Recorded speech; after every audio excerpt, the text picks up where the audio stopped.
You are listening to the Mary Jane Society podcast, where you will meet entrepreneurs, cultivators, scientists, doctors, and inventors in the cannabis industry. I'm your host, Pam Schmiel.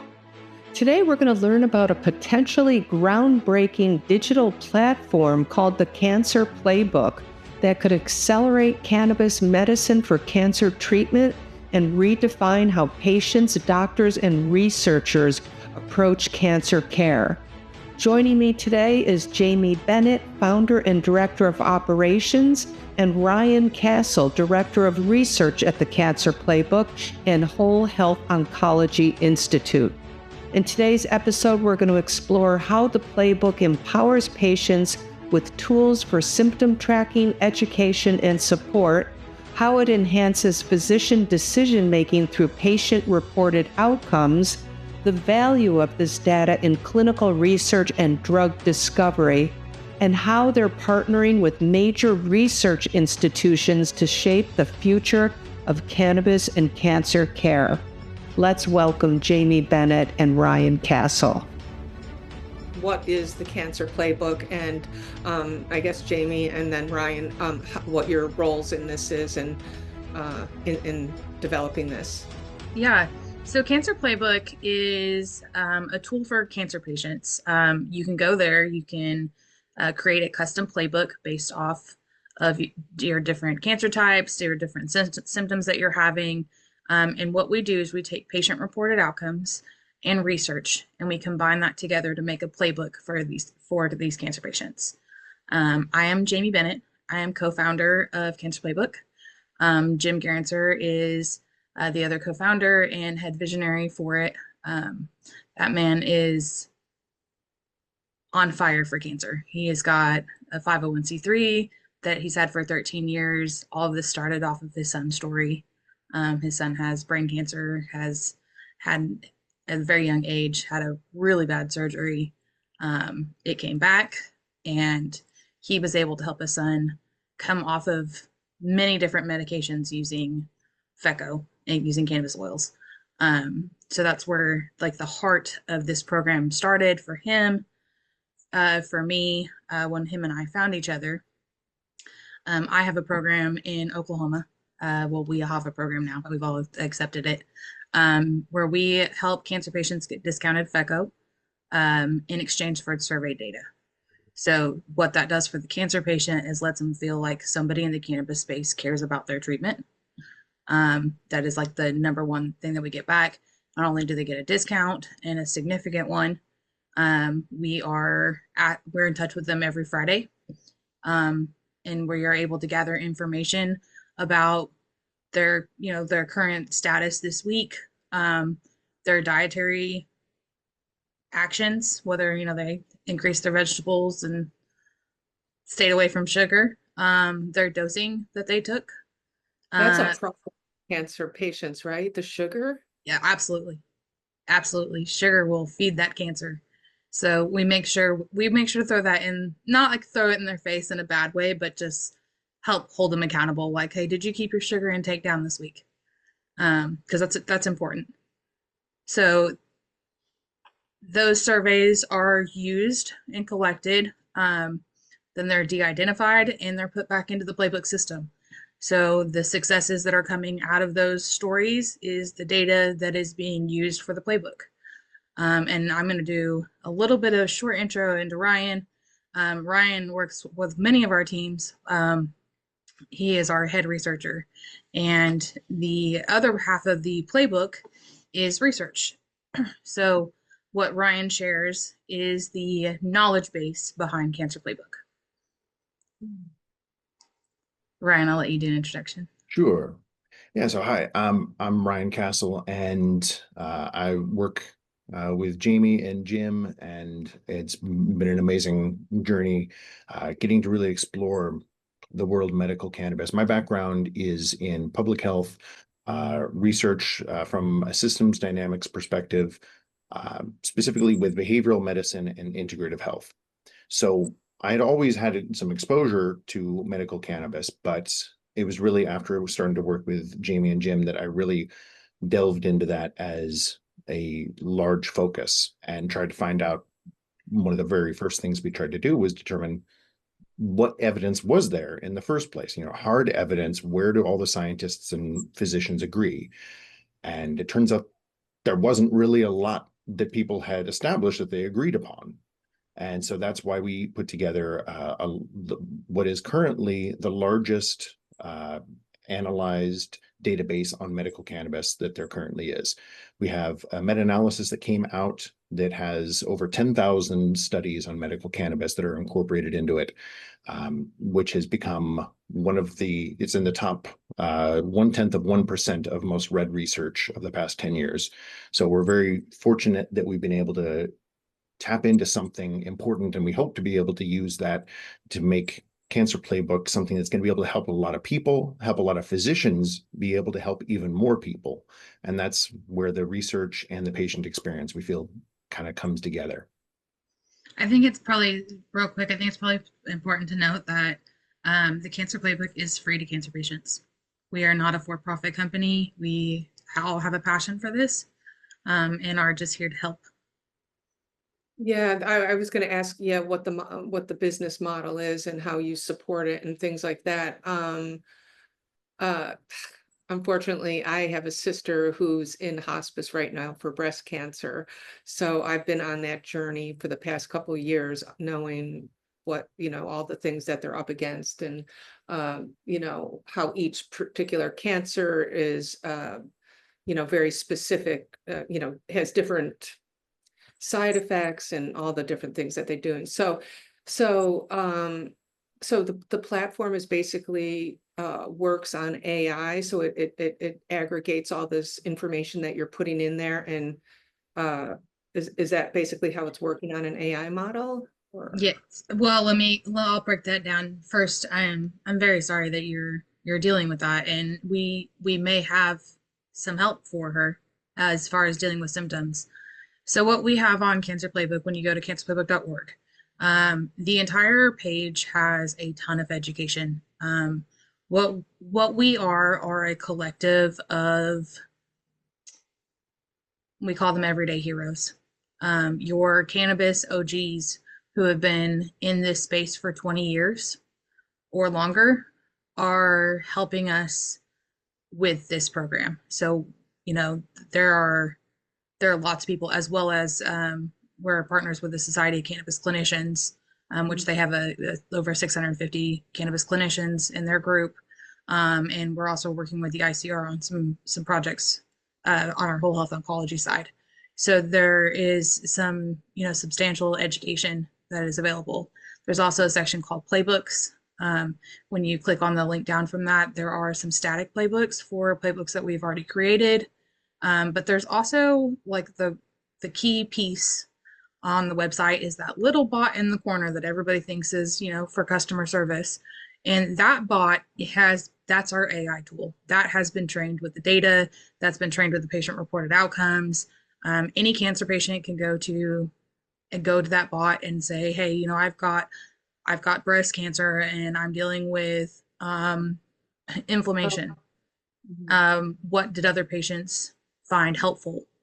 And it will be able to give you an answer. It'll go in, it'll pull those key tags, it'll pull information, and it'll answer those questions for you, as well as do several other things. If you just need a basic knowledge, what is FECA, what are edibles good for, when can I use suppositories, those kinds of questions can be asked in that bot, and it can give you answers as well. And then what we also have is the option to build a custom playbook. So what we do on that is we ask patients to fill out a short survey. It gives our team the information that we need to go pull those data points, and our team will build you a custom playbook based off of your diagnosis and your symptom management that you need help with. Yeah, I think, to me, obviously, the value of not only helping the cancer patients and aggregating all this information, but teaching the healthcare professionals and doctors, this is obviously a very important research tool that'll really benefit us down the road, and also for lawmakers and things like that. That seems very obvious to me, but are there other goals or mission of the Cancer Playbook outside of, you know, obviously helping cancer patients? I just see this on a much broader. Yeah, we do have a much broader scale of things that we're trying to do. I mean, some of the things to include cannabis reform. We're working with Vicente Law Firm, which are well-known cannabis lawyers all around the United States. Ryan's actually had an opportunity to write a public comment on that that was used in a court case. Yeah, so there are some other things we're trying to do here in my state in Oklahoma. We are trying to change the laws to expand the cannabis research licenses that are currently available into allowing patient-reported outcomes, because it's not currently something that's allowed, so that our state representatives can get involved, the state agency, the Oklahoma Medical Marijuana Authority, can get involved in what we're doing. And, you know, we can't climb every ladder. So we want to be able to give them the tools that they need to take it to the meetings that they need to get federal change done. So there is a much bigger plan, but our heart and our soul are with these cancer patients that need help. They're our first priority. Their playbooks are our first priority.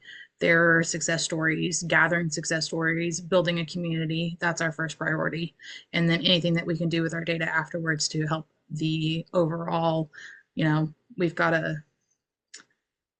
the overall fight for cannabis, we definitely contribute to. So I guess I'd love to talk about what kind of outcomes you're seeing and, you know, similarities and things like that. And I guess, is that Ryan? I guess, Ryan, if you could just tell us more about what you're doing, like your research and. Yeah, when it comes down to the research side of things, it's really been unfortunate that people like that oncologist that you're referencing have had so much difficulty finding information, because the information's been out there. It just has not been kind of put together into one place. It hasn't been put into the context of the patient experience. It hasn't been put into the framework of here's what it means for somebody who is dealing with different types of cancer or different symptoms that are in common with cancer. And so that's what we've been trying to make more available. Obviously, the playbook's main focus, as Jamie was saying, is on the patients. We want to give people more tools to be able to make informed decisions about their own healthcare. And at the same time, that those choices are going to be determined or limited or expanded by both regulations and by the information that they get from their physicians. So that's where the work that we've been doing, Jamie was referencing Vicente. We've also worked with the Cannabis Coalition. We were very lucky to be involved in the push to reschedule medical cannabis with the DEA. We were the source of the largest block of medical data that was submitted to the DEA to make the case for rescheduling until that decision was suddenly put on the back burner. Wow, that's exciting though, that you were part of the whole submitting that information to the DEA. Come on. Yeah. We're very, very grateful to It's have those opportunities. We do some pretty cool things. I think so Cancer Playbook is powered by Whole Health Oncology. So what you have several teams of people coming together and merging to create a mission. Cancer Playbook is a smaller group of people influenced by a larger group of people, and Whole Health Oncology is really the research side. Ryan is with us on both. I'm on both.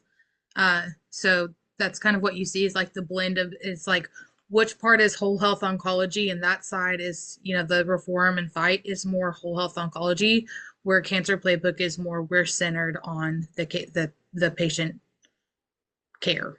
Right. So that's where the kind of divide is and how we're able to like conquer so much. There's a large team doing the Whole Health Oncology that is just an incredible team. I mean, I think that it's been accepted, you know, it's been accepted for quite a while that, you know, marijuana is used for, to alleviate, you know, some side effects like the nausea and things like that. And cancer patients prefer to smoke that and this and that. But are you finding, well, first, how long has Cancer Playbook been around and gathering this information? So we've had an interesting journey. We actually started with being early recognition as critical, which is a 501(c)(3 that's been around for 12 years. We transitioned about 4 or 5 years ago into FECO Playbook and then rebranded that out 3 years ago into Cancer Playbook, where we became more focused on like all over cancer care, where we had just started on like a major focus on FECO only originally, and quickly found that that wasn't, not that it wasn't enough, that the patients were more hungry for more information, and we had the abilities to work towards that goal. So we rebranded into the Cancer Playbook, and then from there, Whole Health Oncology, it was birthed as well. So And what's FECO? What's FECO? full extract cannabis oil, also commonly known as RSO.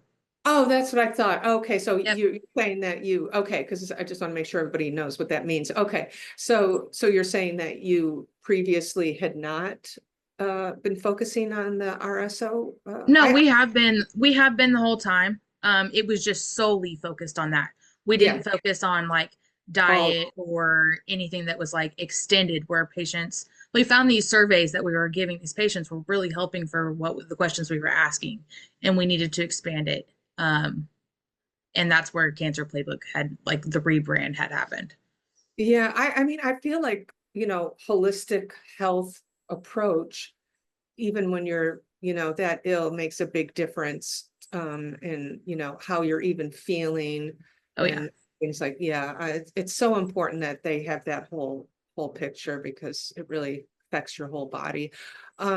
So what kind of so in addition to just helping with the stuff that we already know about, what other types of how is it treating people for other things? I mean, have you seen like, don't we wish it would slow tumor growth or whatever? But We've seen beyond no, we have seen We amazing certainly do results. wish.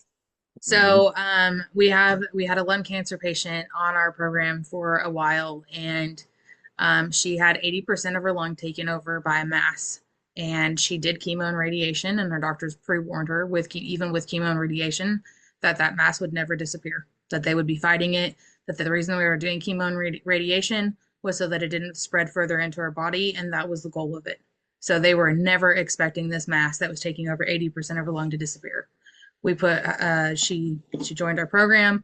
She started taking regular doses of FECO up to 1 gram a day, and it was I think it was within 7 months of that regimen, she went in and there was no recognizable masses left on her lungs. how much, Like what was the milligram that she was taking every day? So it's pure concentrate, the RSO. 1,000 milligrams. So But you have to titrate to that. Do not, if for any patient that is listening, it is not suggested to start off taking that much THC, especially of this product, because it is not like smoking a joint. It is not something that is their high is going to stay with you for 6 to 8 hours. So if you take too much, you are going to be in it for a while.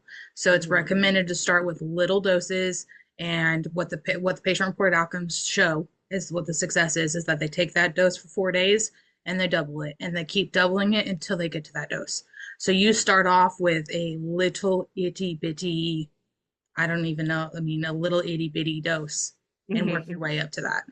But you're finding that around the 1,000 milligram is kind of what they need to see any sort of benefits. Well, no, I wouldn't say that. There's benefits even at the smaller doses. So even at the itty bitty dose, your like the symptoms that you're experiencing, nausea, vomiting, those will start to subside or should start to subside. Inflammation after a little bit more of a dosing. That's what, yeah. I mean, the patient reported outcomes are amazing. We've got a 6-year-old boy here in Oklahoma, 6, 7, around that age. And he was getting ready to undergo a very aggressive cancer treatment. The doctors pre-warned him that he would be pretty much bedridden and incredibly ill, and warned the mother. And that mother sent me a message, and she said, he was up running around playing. You would have never known he went through the treatment. And he went to his doctors and he told his doctor he's been taking this little black medicine for his tummy and he feels amazing. And that kid just went through a chemo treatment. That's Yeah. amazing. So you're seeing like wide ranges. We also have a gentleman who, we can't, what we say a win for us is increased quality of life. When a patient comes in and they're stage 4 and they've already gone through chemo and radiation and their body's already done all of that, we're not going to claim to be the hero. What we can say is that the science and the patient reported outcomes both show that symptom management from those treatments can be the impact of them can be significantly reduced. Lower pain levels, people who were not able to eat are now able to eat, people who didn't want to get out of bed now have some energy. Those are the wins in our book.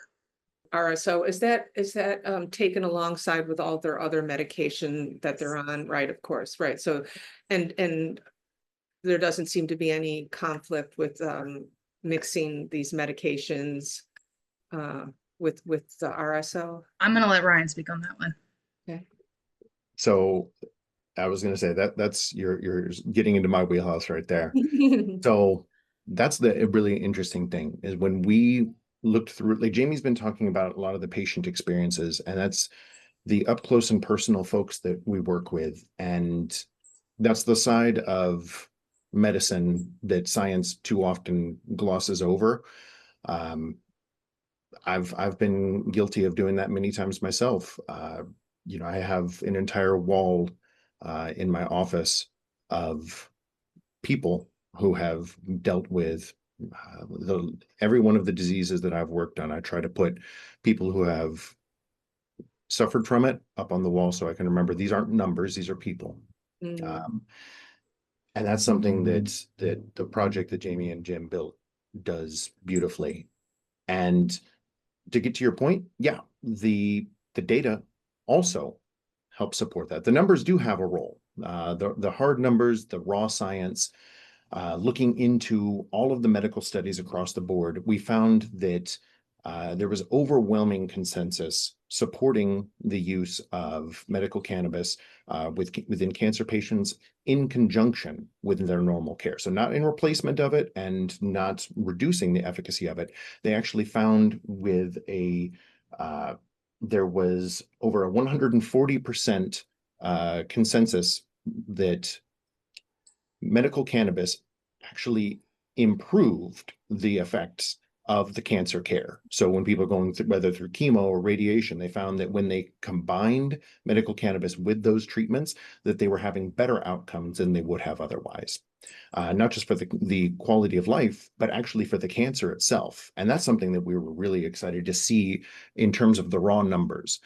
Because, you can make the argument that, it's possible that there's a selection bias, or when people are reporting, they're reporting what they wanted to experience or what they think might have had some kind of an effect. But when you look at the numbers from over 7,000 studies that specifically looked at this topic, and there is a 304% greater body of evidence showing that medical cannabis not only treats symptoms of cancer care, like nausea, sleeplessness, so on, but actually had anti-carcinogenic capabilities. It actually shrank the size of tumors. It reduced the rate of recurrence. It reduced the rate at which tumors were growing, even reversed it and caused apoptosis. The direct targeting and killing of cancer cells, which is something that is extraordinary. And that's a really exciting thing to be able to bring back to patients, to be able to say, it's not just you, it's not just what you want to believe. This is backed up by the evidence, and what you're doing is very likely able to make a real difference in your life. So you can actually prove that, even though, and I'm thinking naysayers are saying, well, of course it's a cancer drug. How do you prove that? Well, unfortunately, prove is a dirty word for scientists. Okay. We will often say you can't technically prove gravity, but the evidence behind it is overwhelming. Mhm. And to give you a for instance, the evidence behind this is, as I said, 304% in favor of medical cannabis. For comparison, for most FDA-approved drugs, for it to be considered effective and safe, there should be roughly a 5 to 10% consensus in approving that drug, in agreeing that it's effective. We have a 304% that we're observing. So there's no such thing as proof other than the evidence that we see. And when the evidence blows the majority of other approved pharmacology out of the water, that's Evidence. And how many cancer patients do you have in the whole portal, either that are still with us or not, like over the So period? we have around 5,000 patient reported outcomes, Okay. and then over 10,000 research studies. Do you find that the I'm sorry, I'll just keep referring to as RSO is effective in specific cancers, specific type of cancers? Are you noticing, or is it just really just a general all over type cancer? So, we're still gathering data, so it's really hard to say that. As we expand, we'll have better answers for that in the future. The patients, man, we have seen from lung cancer to leukemia to bladder cancer to prostate cancer, and there's so much cancer out there that we would have, like, we're not done. Yeah. We're not done. Yeah. So what we have made, what we have enough data on to say soundly is the symptoms that cancer patients experience, because across the board, all of these cancer patients have symptoms, and all of the symptom management was able to be, we have enough data for that to say things comfortably on that. As far as specific cancers, that's our goal. We are still actively helping. We're still expanding from into it's like right now our active like hands-on cancer program is in Oklahoma. We are launching in Colorado in October or August I think. So we're expanding those operations to be able to get more of those data points. But right at this current moment, we've got a lot of data on skin cancer. And we're starting to gather a lot of data on lung cancer. So those are probably the two strongest, the most reported. And is there, I mean, I obviously see a big opportunity here for assisting in drug discovery, obviously. I've even spoken to, I found it so fascinating. I spoke to a researcher out of Israel that's done a lot with breast cancer research, and they actually had a product on their market. This was like last year. So I just find it, very interesting in that respect of like which cannabinoids are very effective, or is it, I think the RSO is just a full spectrum, not a specific strain, right? Yeah, you really want a blend. So you really want a bunch of strains. You want the most cannabinoids, the most terpenes that you can get when you're battling cancer. Unless there is just something that your body doesn't work well with. You want to throw the entire cabinet at it. Yeah. Because we don't know Yeah. which cannabinoid or which, which is really working yet. So I don't know how that would work with you guys, like how you'll end up figuring that out. But maybe that's not what you guys do, but at least give these researchers. We do have partners that are working on that. Are doing that? Yeah, it's not like we're not doing it. We're involved with other teams that are doing it. This space is so large that it takes teams of people collaborating to get stuff done. I know we're collaborating in it. I do know from speaking to this drug discovery researcher, it's a painstaking effort to, take a strain, each, different cannabinoid, and test it, and if it works, if it doesn't, on what receptor and how it opens it up and all that kind of stuff. So I know It's a long process. So yeah, so who are you working with in this area of research, or any other notable? So it's hard to say because we partner directly and indirectly. So for example, I work with Cancer Playbook and Whole Health Oncology Institute. I also have done work with Harvard Medical and Harvard School of Public Health and Mayo Clinic. And there's a lot of cross-pollination. Mayo Clinic is also currently working with one of the other people that's on our team. In addition, we've already mentioned Vicente, the Cannabis Coalition, and there are a number of other partnerships that Jamie, I don't know for sure which ones we have agreements in terms of what we can disclose yet, but I can say that we are working with a large number of both public health organizations, medical cannabis organizations, and cancer organizations to try to find the common ground between what we really focus on, which is the patient experience, the research, and finding a way to make those two things come together. And we're lucky enough that the exposure we've gotten both through the Cancer Playbook project and through the research that we've put out has gathered a lot of attention. And so we've been able to have a really fantastic choice of really influential and profound people to work with. We're also identifying like new projects that need to be specific based off of, so like we spent a lot of time gathering data and then analyzing the data. And then we also sat down and looked at where the gaps in the data are, and that we're strategically making partnerships with right now, like with different, like we're in an outreach to different universities for very strategic things. So that's kind of where we're at on that. Like I said, we want to expand where we're at, but our first focus was the cancer patient who's scared and confused. So once that avenue was built, now it's time to, put the data to work. And take off running, and that's where we're at. So we sit in meetings, a couple meetings a week with very, very interesting people that we would have never expected having conversations with, that move the needle in what we're doing. So, every time you do that, it's like writing another strategic plan all over again. Like your entire strategy of your company changes. Except for the Cancer Playbook. That strategy does not change. I mean, that's a core. But as far as the whole health oncology side of this, it changes monthly. It's the opportunities. I think I'm so excited for it. I think it's just great. And, it's just a great model.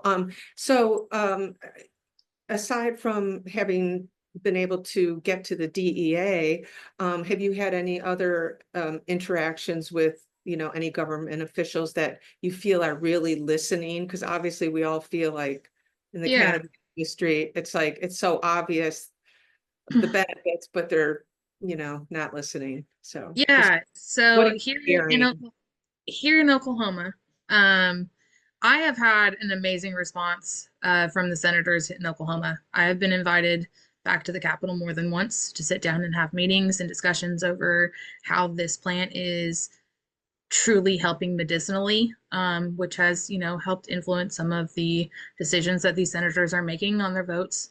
I also wrote a bill in our state.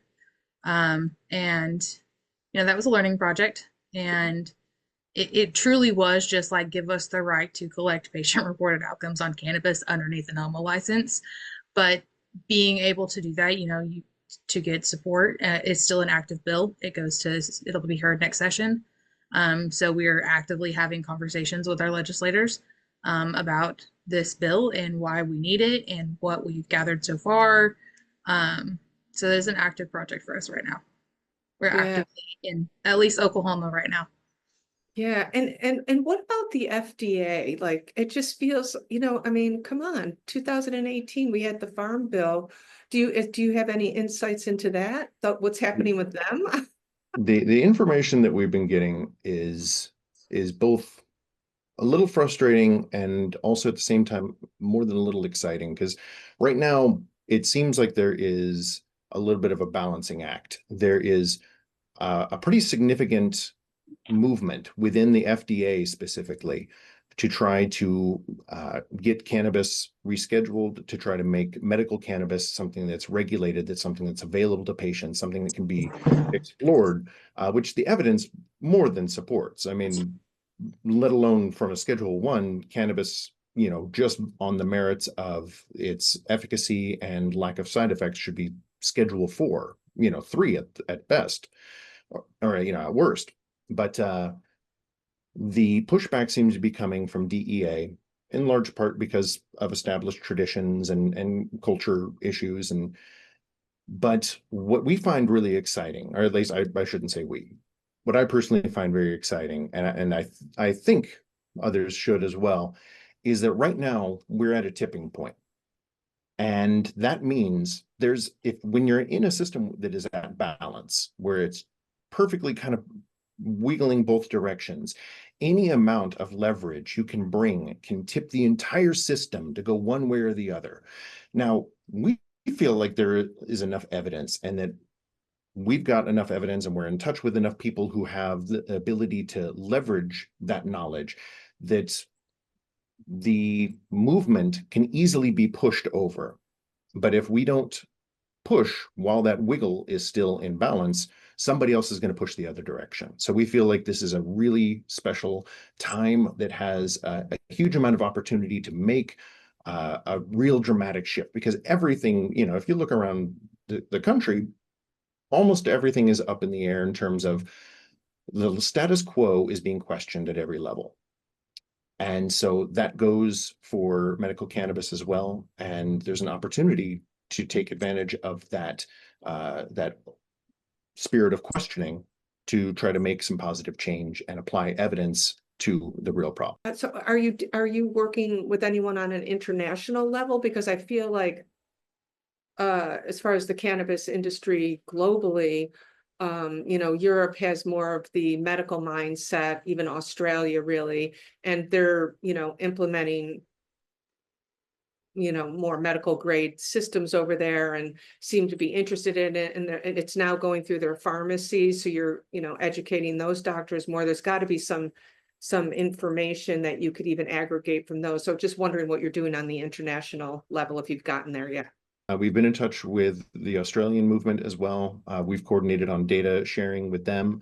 They're doing some fantastic work over there. And yeah, I've heard that it's really encouraging seeing what evidence can do when it's put into the hands of people who are willing to look at it and act on it. Because we have gotten, I think, used to the idea that, well, things are the way that things are, and that they're just never going to change, but they can. We just have to decide that they're going to change. And Australia is a good example of that, because we're seeing them looking at things and changing the way that they do what they've always done. We're seeing the same thing in a lot of places in Europe as well. In Germany, in Spain, and a number of other different countries throughout the EU, we're seeing people trying to find that comfortable place of the way that they have always traditionally viewed cannabis on a legal level, and the way that they can approach it medically. And so we have been in touch with some folks over in the EU. We're looking to probably bolster that in the future. We've got some good contacts over there. So Australia and the EU are definitely some areas that we've been.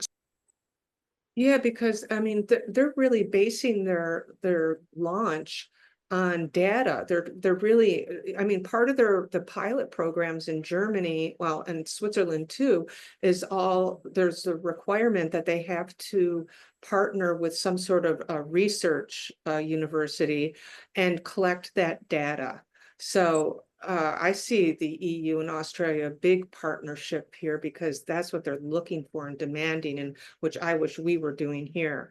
And how we're going to be behind on cannabis drug discovery if we don't get this moving, because they're already doing it over there. Yeah, agreed. Yeah. So It's is there a rich anything? field. Yeah. Is there anything that I've left out that we should know? Yeah, one thing that we left out is that we also have a program for dogs. Yeah, dogs get cancer. They have an endocannabinoid system. Yeah, Yes. We have a program for dogs. Dogs, my dog died of cancer a few years ago, but it's just like that is rampant in dogs. Cancer is huge. That's probably the biggest cause of death in dogs. There's a whole, like, it's like a double-ended website. So yeah, there's one side for humans and one side for dogs. Yeah. Oh my God, that's fantastic. I love that. That's another area we gotta, that we need to take care of.